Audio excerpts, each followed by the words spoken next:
대림절이 시작이 됐습니다. 모든 것이 새롭게 시작이 되는 믿음의 새해입니다.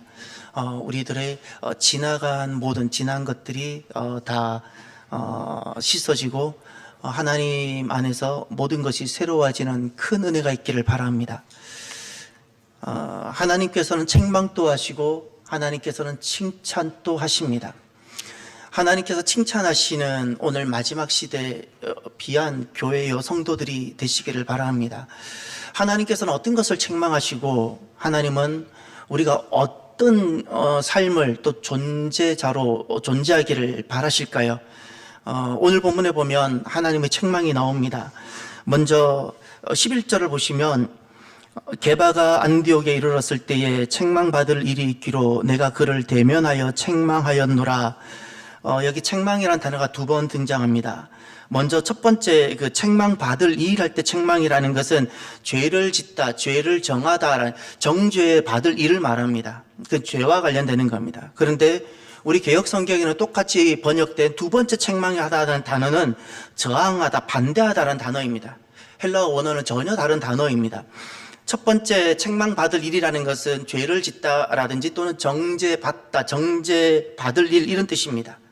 그래도 두 번째 책망하다는 것은 저항하다, 반대하다 이런 겁니다. 그러니 두 번째 단어를 다시 번역해서 읽어보면 이런 겁니다. 내가 그를 바로 게바, 베드로를 대면하여 저항하거나 반대했다 이런 뜻입니다.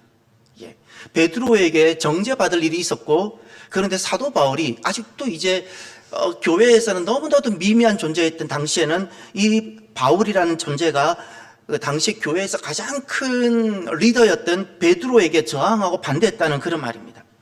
당시에는 베드로와 같은 편이 되지 않고 반대한다는 것은 교회 안에서는 거의 불가능한 것 같은 일입니다. 왜냐하면 베드로는 당시 최고의 권위자입니다. 그와 함께 하는 것이 곧 교회고 그 사는 길과처럼 보였을 겁니다.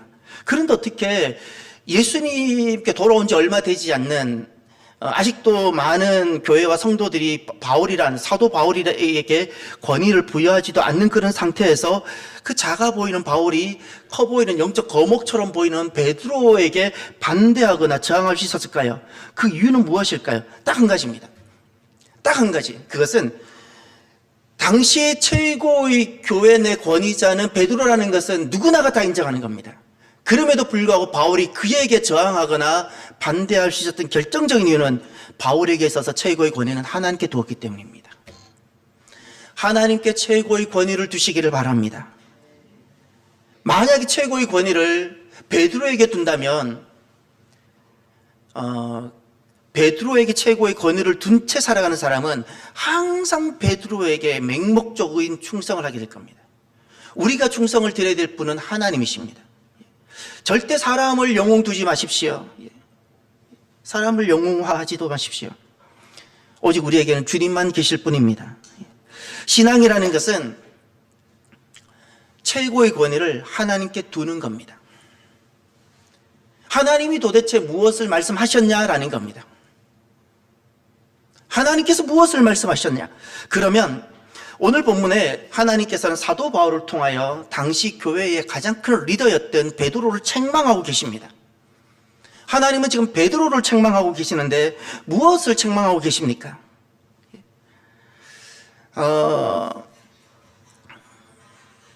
지금 사도 바울은 베드로 앞에서도 베드로에게 줄 서고 있지 않습니다. 베드로가 힘 있는 권위 있는 자라고 해서 맹목적으로 두둔하지 않습니다. 오늘 우리들의 삶이 세상에서는 흔히 줄서기를 많이 합니다. 줄을 잘 서야 내 인생이 이렇게, 또 줄 잘못 서면 내 인생이 꼬인다고. 오늘 하나님께서는 우리의 삶을 보시며 칭찬하고 싶으십니다.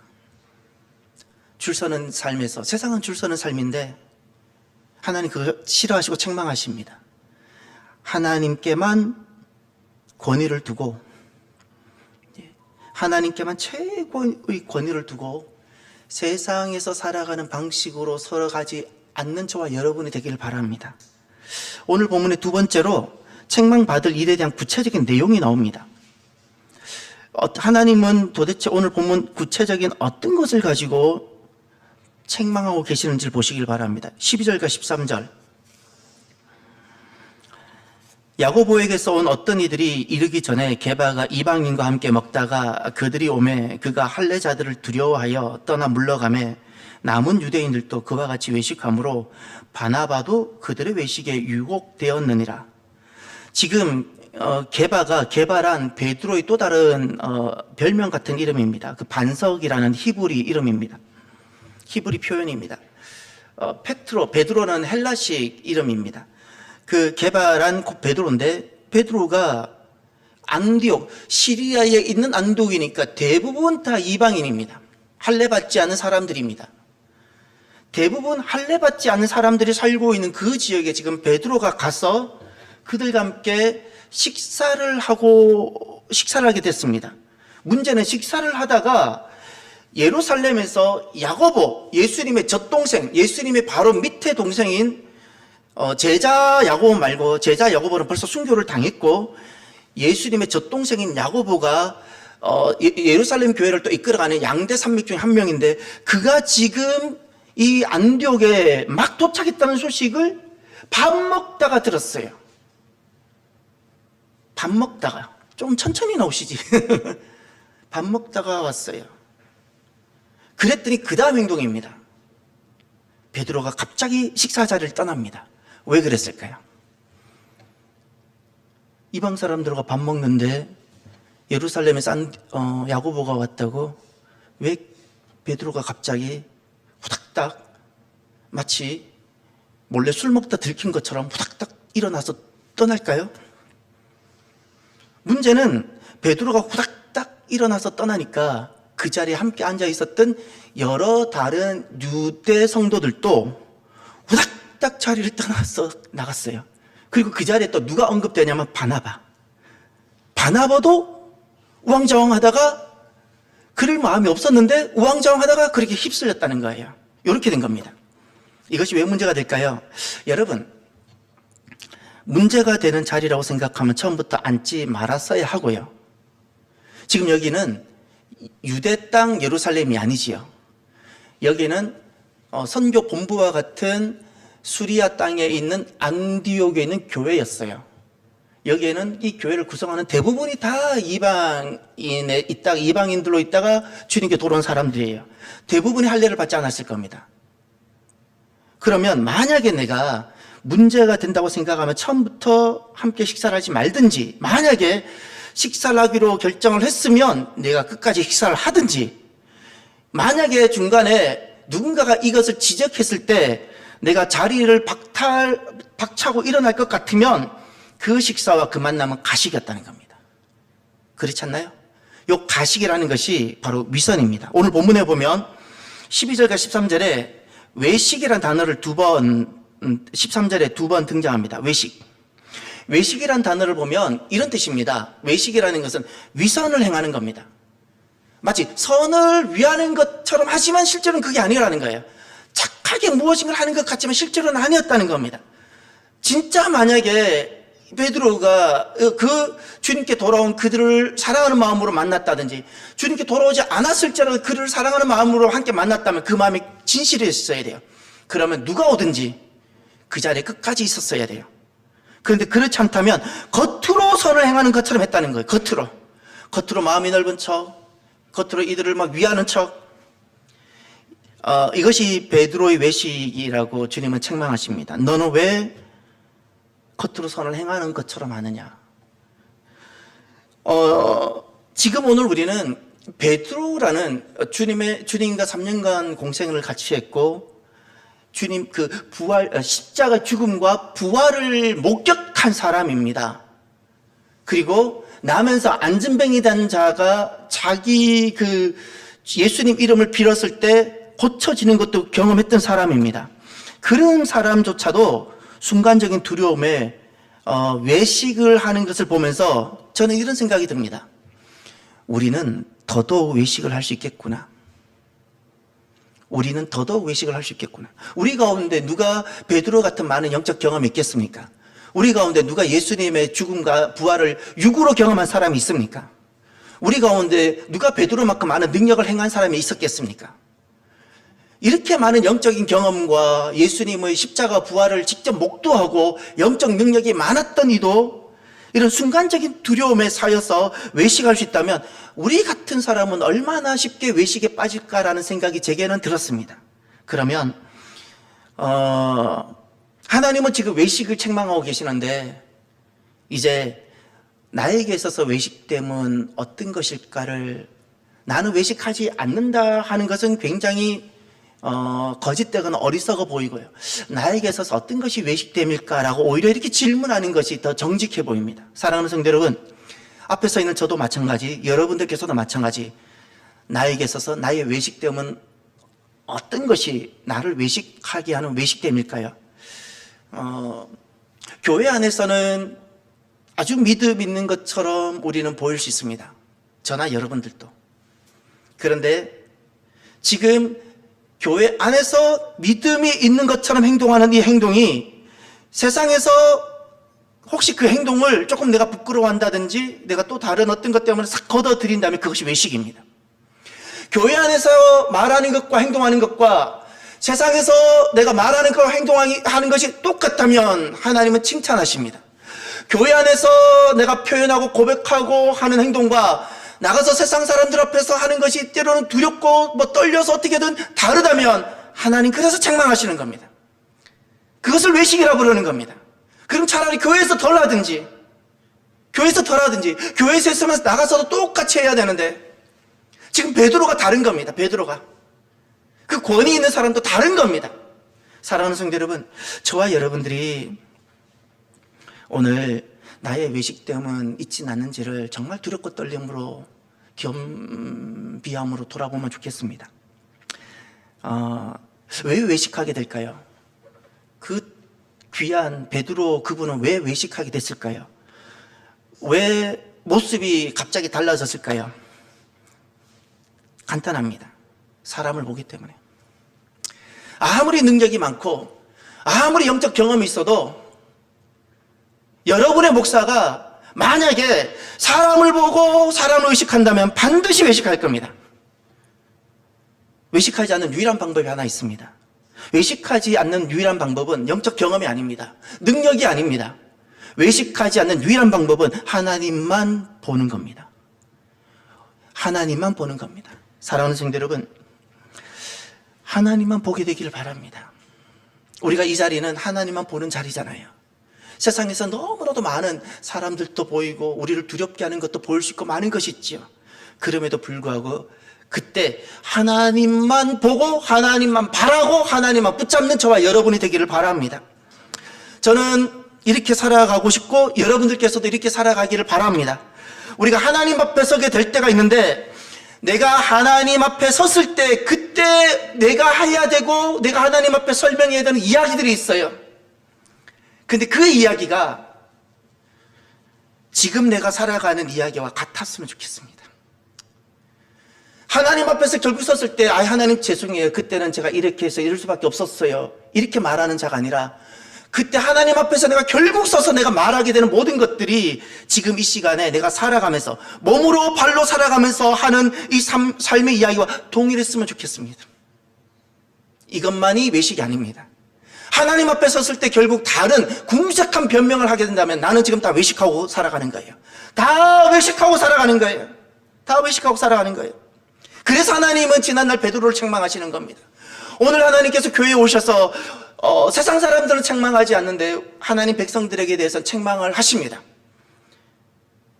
하나님 앞에 섰을 때 결국 궁색하게 변명하고 그렇게 할 거면서 지금 이렇게 다르게 살아가는 이것에 대해서 책망하시는 겁니다. 사랑하는 성도 여러분, 오늘 실은 저에게도 여러분들에게도 수많은 사람들이 우리 눈앞에 보일 겁니다. 하나님만 주목합시다. 하나님만 봅시다. 하나님 한 분이었으면 좋겠습니다. 사람을 위하지도 아니하고 세상에서 무엇이라 그래도 그것이 기준이 아니라 그냥 하나님이 기준이고 하나님이 이유가 되는, 그래서 그 길 한 길 걸어가는, 그래서 여기에서도 내가 이야기하는 이야기가 똑같고 결국 하나님 앞에 섰을 때 내가 주님께 말씀드려야 되는 그 모든 이야기가 같은 한 이야기를 써가는 저와 여러분이 되기를 바랍니다. 그러면 세 번째, 오늘 유대인답게 사는 문제를 14절에 언급합니다. 여러분, 그리스도인답게 사는 것은 도대체 무엇일까요? 14절을 보십시오. 그러므로 나는 그들이 복음의 진리를 따라 바르게 행하지 아니함을 보고 모든 자 앞에서 게바에게 이르되 내가 유대인으로서 이방인을 따르고 유대인답게 살지 아니하면서 어찌하여 억지로 이방인을 유대인답게 살게 하려느냐 하였노라. 아멘. 여기 유대인답게 살다라는 표현이 두 번 언급됩니다. 유대인답게 사는 문제. 게바는 유대인답게 지금 살지 못한 한 순간을 만들었습니다. 그 많은 영적 경험과 능력을 가지고 유대인답게 살지 못하고 있기에 주님은 지금 베드로를 책망하고 계시는 겁니다. 그 순간이 무엇이죠? 외식.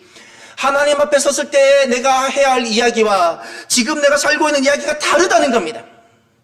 다르다는 겁니다. 교회 안에서 내가 하는 이야기와 교회 밖에 나가서 하는 이야기가 다르다는 겁니다. 그래서 하나님 책망하시는 것이고, 이것이 지난날 베드로답게 살지 못했던 모습이고, 만약에 다르다면 오늘 그것이 내가 지금 그리스도인답게 살고 있지 않는 모습입니다. 하나님 백성이 세상의 눈치를 보고 사람의 눈치를 보면 기준이 그때그때 달라집니다. 내 앞에 있는 사람들의 기준에 맞추게 됩니다. 내 앞에 야고보라는 사람이면 야고보의 기준에 맞추게 되고, 내 앞에 저 사람이면 저 사람의 기준에 맞추게 되고, 그때그때 본인은 아주 지혜롭게 잘 산다고 할지 몰라도 하나님 보실 때 매우 불편하고 외식하는, 하나님이 책망할 수밖에 없는 그런 삶이 되는 겁니다. 그리스도인답게 산다는 것은 도대체 무엇일까요? 저와 여러분들이 한 가지 우리가 인정해야 되는 것이, 저 같은 목사일수록 더 그것이 가능한데 외식이 가능합니다. 우리가 얼마든지 외식의 삶을 살아갈 수 있습니다. 언제? 기준을 다른 곳에 둘 때입니다. 내 앞에 어떤 영향력 있는 사람이 있다고, 또 내 많은 무리들이 나를 위협한다고 기준을 내가 옮길 때, 내가 하나님 앞에 가서 할 이야기와 내가 지금 써가는 삶의 이야기가 다르다면 나는 그리스도인답게 살지 않는 겁니다. 하나님 앞에 내가 나의 이야기와 지금 내가 이 땅에서 발을 딛고 살아가는 삶의 이야기가 같아야 됩니다. 사랑하는 성도들, 같기를 바랍니다. 정말 같도록 해봅시다. 이것이 그리스도인다운 겁니다. 그리스도인다운 겁니다. 우리가 얼마나 많이 살 것 같습니까? 우리의 삶은 제한되어져 있습니다. 사는 동안 사람 너무 두려워하지 마시고요. 사람 너무 두려워하지 마시고, 그날에 내가 하나님 앞에서 해야 될 나의 이야기와 지금 내가 삶의 이야기가 같은 우리의 남은 삶이 되도록 합시다. 네 번째로, 나면서부터 유대인이 된 이들의 의롭게 됨에 대해서 말씀하면서 귀한 말씀을 하시는 것이 있습니다. 15절, 16절입니다. 우리는 본래 그 유대인이요 이방 죄인이 아니로되 사람이 의롭게 되는 것은 율법의 행위로 말미암음이 아니요 오직 예수 그리스도를 믿음으로 말미암는 줄 알므로 우리도 그리스도 예수를 믿나니 이는 우리가 율법의 행위로서가 아니고 그리스도를 믿음으로써 의롭다함을 얻으려 함이라. 율법의 행위로서는 의롭다함을 얻을 육체가 없느니라. 아멘. 여기에 그 15절에 본래 유대인이라는 뜻은 나면서부터 유대인을 말하는 겁니다. 나면서부터 유대인의 그 의롭게 됨의 문제를 다루면서 그 주님은 어떤 것을 책망하시고 어떤 것을 칭찬하기를 하시는가? 오늘 이 16절에 두 가지 대전제를 말씀합니다. 16절을 사람이 의롭게 되는 것은 무엇으로 아니라고요? 율법의 행위로 말미암음이 아니다. 율법의 행위가 아니라는 겁니다. 나면서부터 유대인일지라도 이들이 의롭게 되는 것은 율법의 행위에 있지 않다는 겁니다. 두 번째 대전제가 오직 예수 그리스도를 믿음으로 말미암는다 그랬습니다. 나면서부터 유대인일지라도 그들이 의롭게 된 것은 예수님을 믿음으로 되는 것이다. 그래서 선포하는 겁니다. 그래서 16절 중반절에 우리도 그리스도 예수를 믿나니, 할렐루야. 우리도 예수 그리스도를 믿나니, 그래서 우리도 예수 그리스도를 믿습니다. 그 이유는 두 가지 때문에, 우리가 의롭다함을 얻기 위함이 때문이고, 율법의 행위로는 의롭다함을 결코 얻지 못하기 때문에, 나면서 유대인이 된 우리도 예수 그리스도를 믿습니다 고백하는 겁니다. 신앙의 행위가 믿음이 되는 여정이 있는가 하면, 신앙의 행위가 율법이 되는 순간이 있습니다. 신앙이 언제 믿음이 되고 신앙이 언제 율법이 될까요? 오늘 저와 여러분들이 너무 복되게 주님 자리에 나와왔습니다. 주 중에 누구는 찬양을 인도하고, 누구는 피아노를 반주하고, 누구는 또 예배를 돕고, 참 복됩니다. 우리는 어떤 신앙의 행위 가운데 지금 있습니다. 이것이 믿음일 수 있고 율법일 수 있는데, 이런 겁니다. 언제 나의 신앙의 행위가 믿음이 되고 언제 율법이 되는가? 율법일 때 하나님은 책망하시는데, 신앙일 때 하나님은 칭찬하시는데, 하나님을 찾는 여정, 그가 설교를 하든, 그가 예배를 섬기든, 그가 기도를 하든 무엇을 하든 하나님을 찾아가는 여정, 하나님을 갈망하고 하나님을 사모하고 하나님을 만나는 모든 여정, 하나님께 가까이 나오는 여정일 때 신앙입니다. 하나님 칭찬하십니다. 그럼 언제 율법이 되는가? 내가 하나님의 도움을 받아서 내가 잘 해보려는 여정, 내가 잘 해보려는 여정일 때 이게 율법이 됩니다. 이 잘 해보려는 게 좋아 보이잖아요. 세상에서는 잘 하려는 것을 칭찬합니다. 아, 너무 수고했다고, 얼마나 많이 노력했냐고. 하나님은 기뻐하지 않습니다. 하나님은 하나님이 하시기를 원하십니다. 잊지 마세요. 신앙이란 내가 하는 것이 아닙니다. 예수님을 만나기 전에는 다 내가 하는 삶을 살아왔어요. 예수님을 만난 순간 이제 나의 삶의 주도권과 삶의 주체는 주님께 있어야 되는 거예요. 그래서 믿음의 최고의, 정말 믿음의 자리에 섰을 때 최고 회복되는 영성이 하나 있는데, 그것이 순종입니다. 순종이라는 것은 노예 영성을 갖는다는 것이 아니고요, 하나님 한 분만을 오직 주로 두는 신앙, 위대한 신앙 고백입니다. 하나님이 나의 삶의 주인이 되시고, 하나님이 나의 삶의 주도권을 가지시고, 하나님께서 부르시고 이끄신 대로 나는 가겠다라는 내 안에 그 구원받은 자의 그 신앙 고백이 바로 순종인 겁니다. 순종은 참으로 귀한 것이고 보배 같은 것입니다. 순종이 바로 믿음입니다. 내가 하나님을 찾아가는 영성, 내가 찬양을 하든 내가 무엇을 하든 그것을 내가 하나님 앞에 가까이 나오는 여정이라면 그것은 믿음인데, 하나님의 도움을 받아 내가 잘해보려고 하고 내가 하는 힘을 써보려고 한다면 그것이 바로 율법이 됩니다.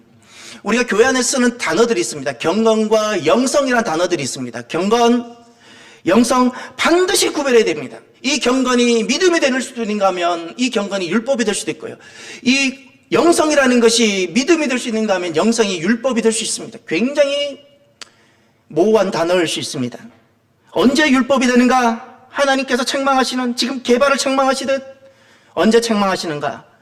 내가 힘있고 내가 능력이 있는 존재, 내가 잘 해냈다고, 내가 잘 해냈다고 내가 나를 말하고 싶은 바로 그런 존재가 될 때 율법입니다. 그것이 율법입니다. 어떤 경건이든 어떤 영성이든 믿음은 이런 겁니다. 능력 있는 하나님, 하나님께 능력을 두고 그 하나님을 내가 신뢰하고 내가 하나님을 사랑하고 내가 하나님께 모든 것을 의탁하고 죽기까지 순종하는 것이 내가 기쁘고, 그냥 내가 하나님 앞에 가까이 나오고, 내가 하나님 앞에 그냥 가까이 나오고, 내가 그분을 사랑하고 내가 죽기까지 따르고 싶고, 이것이 경건이고 이것이 영성인데 이것을 믿음이라 부르는 겁니다. 우리가 주일날에도 그런 말씀이 잠깐 있었지만, 은사주의와 신사도주의가 문제되는 것은 딱 이겁니다. 은사는 너무나도 복됩니다.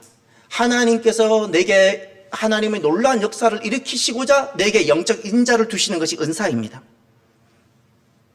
은사입니다. 은사는 참으로 복된 겁니다. 은사주의란 무엇인가? 내가 하는 겁니다. 하나님께서 나를 통해서 귀신을 쫓아내야 되는데 내가 귀신을 쫓아내고 내가 저를 고치고 내가 뭘 하고 내가 못하고, 이것을 은사주의라 말하고, 오늘날 지금 순복음 중심으로 해서 한국에도 영향을 지금 많이 받고 있는데 신사도주의라고 있습니다. 신사도주의가 은사주의의 그 계열에 서서 무엇과 꼭 우리가 오늘 구별해야 되냐면, 은사와 은사주의를 구별하듯이 정말 성령님의 역사와 신사도주의를 꼭 구별해야 됩니다. 신사도주의의 진짜 문제는 정말 내가 하나님을 사랑하고 내가 하나님 앞에 가까이 나가고 내가 죽어도 좋을 만큼 내가 그분이 좋고 내가 그분께 내 전부를 다 드리고 이렇게 가는 여정이 되어야 되는데, 신사도주의는 내가 능력을 베푸는 자, 내가 치료하는 자, 어떤 능력을 행해도 능력 행하는 자가 나타나서는 안 됩니다. 믿습니까? 그냥 그 사람은 도구로 쓰여지는 것 뿐입니다. 모든 능력은 주님께 있고 주님께로부터 오는 겁니다. 근데 신사도주의는 그 사람이 하나님을 대행합니다. 하나님을 대신하고 하나님의 자리에 있게 되는 겁니다. 그래서 우리는 그것이 은사주의도 신사도주의도 율법이라는 겁니다. 왜냐하면 내가 능력 있는 존재고 내가 하나님의 자리에 대신 서 있기 때문에 그렇습니다. 그래서 하나님은 그것을 책망하시는 겁니다. 그것이 바로 외식이 되는 겁니다.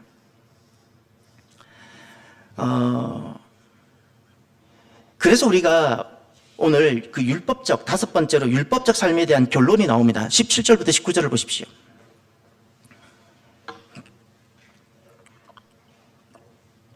(17절부터 19절까지) 율법적 삶이 하나님께서 책망하는 삶이고 외식인데, 율법적 삶에 대한 우리의 세 가지 결론이 나와야 됩니다. 만일 우리가 그리스도 안에서 의롭게 되려 하다가 죄인으로 드러나면 그리스도께서 죄를 짓게 하는 자냐? 결코 그럴 수 없느니라. 거기 그리스도께서 죄를 짓게 하다라는 표현이 나오죠. 내가 율법적 삶을 그렇게 살게 되면, 내가 외식하게 되면 그리스도의 구속사역이 무너진다는 겁니다. 내가 무너뜨리는 자라는 겁니다. 내가 무너뜨리는 자. 또 하나 18절을 보십시오. 만일 내가 헐었던 것을 다시 세우면 내가 나를 범법한 자로 만드는 것이니라. 여기 내가 나를 범법한 자로 만들다, 스스로 율법을 어기는 그런 범법자가 되게 한다는 겁니다. 그리고 그래서 마지막 19절을 보십시오. 내가 율법으로 말미암아 율법에 대하여 죽었나니 이는 하나님에 대하여 살려 함이라. 그래서 세 번째 율법적 삶에 대한 결론이 나옵니다. 이것이 마지막 결론과 같은 겁니다. 율법에 대하여 죽었다, 율법에 대하여 죽었다를 선언합니다. 이 율법에 대하여 죽었다라는 것은, 우리는 성경에 제가 전에도 그랬지만 율법이라고 등장할 때는 그 성경에서 말씀하는 율법이 구약 성경에 등장하고 있는 토라를 말하는 율법인지 복음서에서 복음과 상반되는 개념으로서 율법인지를 꼭 분별해내야 됩니다. 갈라디아서, 지금 우리가 보고 있는 이 율법은 구약 성경에 등장하는 토라를 뜻하는 율법인지 아니면 복음에 상반되는 개념으로서 율법인지 어느 것인 것 같습니까? 어느 것이죠? 아무도 말씀을 안 해주시면 제가 다시 모든 것을 처음부터 다시 해야 될 것 같은 거룩한 부담감은, 이것은 이 갈라디아에서 율법은 구약 성경이나 토라를 말하는 것이 아니고요, 복음, 예수 그리스도의 의인 복음에 상반되는 사람의 의를 뜻하는 율법이에요. 사람의 행위를 말하는 거예요. 그러니 지금 19절에 다시 보세요. 지금 계속해서 율법 이야기가 나오죠. 하나님은 그 율법적 삶을 외식이라 말하고 책망하신다 그랬는데 19절을 보세요. 내가 율법으로 말미암아 율법에 대하여 죽었나니, 이게 대선언입니다. 결론입니다. 율법적 삶에 대해서. 이것은 이런 뜻입니다. 구약의 말씀을 부정하거나 무너뜨린다는 뜻이 아닙니다. 그것을 부정한다는 뜻이 아니라 사람의 의가 바로 오늘 본문에 등장하는 율법을 뜻하는 건데, 나의 의, 나의 행위, 그것으로 말미암아 그 사람의 행위에 대해서 죽었다 선언한다는 것은 더 이상 나의 어떤 행위나 나의 의로 나를 세워가지 않겠다는 결단이라는 거예요. 나의 행위, 예수 그리스도의 의가 아니라 나의 의, 나의 행위로 내 믿음을 증명하거나 나를 세워가지 않겠다는 결단이라는 뜻입니다. 믿습니까? 이것이 바로 율법에 대하여 죽었다라는 뜻인 겁니다. 오늘도 저와 여러분들이 기독교 인본주의에 대해서 꼭 경고하고 나 자신이 기독교 인본주의자가 되지 않도록 돌아보시길 바랍니다.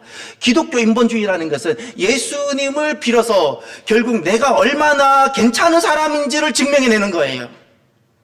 우리는 결국 예수님이 그리스도이심을 증명해야 되는데 예수님의 은혜를 싹 받고는 내가 얼마나 괜찮은 삶을 살아가고 있는지 증명하는 사람들이 있어요. 그것은 기독교 인본주의란 사람이 근본이고 사람이 중심인 거예요.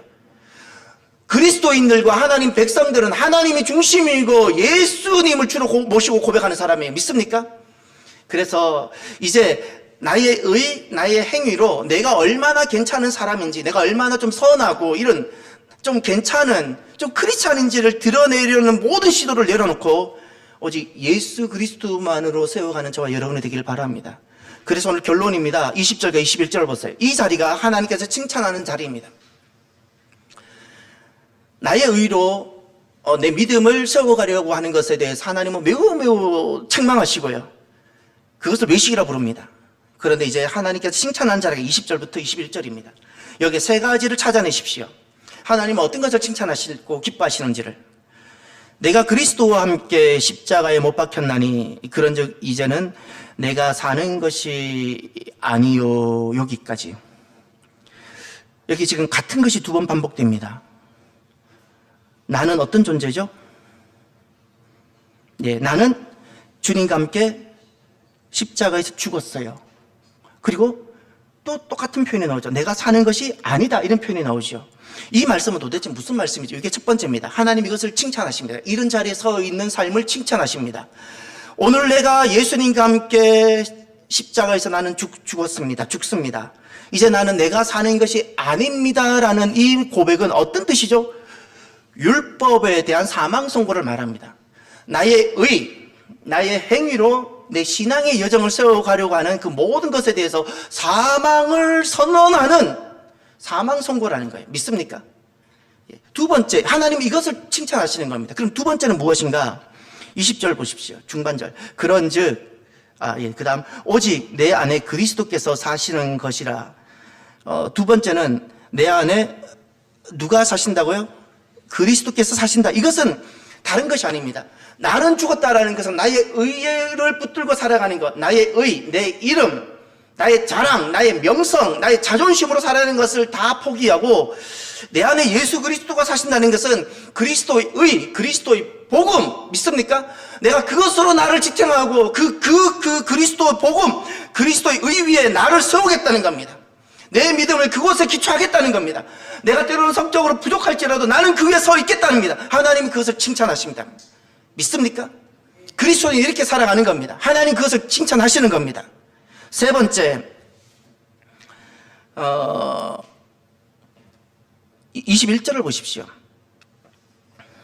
내가 하나님의 은혜를 패하지 아니하노니 만일 의롭게 되는 것이 율법으로 말미암으면 그리스도께서 헛되이 죽으셨느니라. 내가 하나님의 은혜를 패하지 아니한다.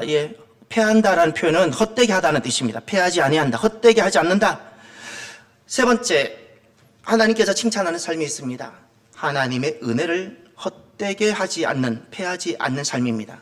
하나님의 은혜를 패하지 않는 삶은 도대체 무엇일까요? 하나님께서 참 칭찬하시는 삶입니다. 세상은 이렇게 살아갑니다. 내가 얼마나 성실히 살아왔는지, 내가 얼마나 많은 사람을 구제했는지, 내가 얼마나 많이 노력했는지 다 자기 이야기입니다. 신앙이라는 것은 하나님의 이야기입니다. 믿습니까? 하나님의 이야기. 하나님께서 나 같은 것을 어떻게 사랑하셔서 나에게 어떤 스토리를 써가시는지, 하나님의 이야기가 신앙입니다. 하나님께서 어떻게 홍해를 가르셨는지, 하나님께서 광야에서 어떻게 만나러 나를 먹이셨는지, 하나님께서 나를 어떻게 보살피셔서 내 발이 부럽지 아니하고 옷이 헤어지지 않도록 행하셨는지, 지금까지 긴 세월 동안 나를 어떻게 사랑하셨는지, 할렐루야. 하나님의 이야기, 이것을 하나님 은혜라 부르어요. 나를 사랑하셔서 하나님께 행하셨던 하나님의 모든 의, 하나님의 모든 의, 사랑 가운데 행하신 하나님의 모든 의, 그 절대적이고 가장 대표적인 게 십자가입니다. 하나님의 모든 의, 하나님의 은혜, 그것을 헛되게 하지 않는 이 삶. 언제 헛되게 되는가? 내 의로 신앙생활을 하려고 하는 사람. 그러니 그런 사람은 어떤 모습이 나타나는가? 내가 성공하고 잘 될 때는 교회를 잘 나가요. 내 의가 아주 좋으니까. 그러다가 사업이 망하거나 또 좀 안 좋으면 교회를 안 나와요. 사회적 성적하고 내 교회 출석이 비례해요. 이것은 무엇인가 하면 자기 의로 그동안 신앙생활을 했다는 결정적인 증거입니다. 신앙생활이란 내 세상에서 다양한 일을 겪어도 하나님 앞에서 서가는 나의 모습은 일정한 겁니다.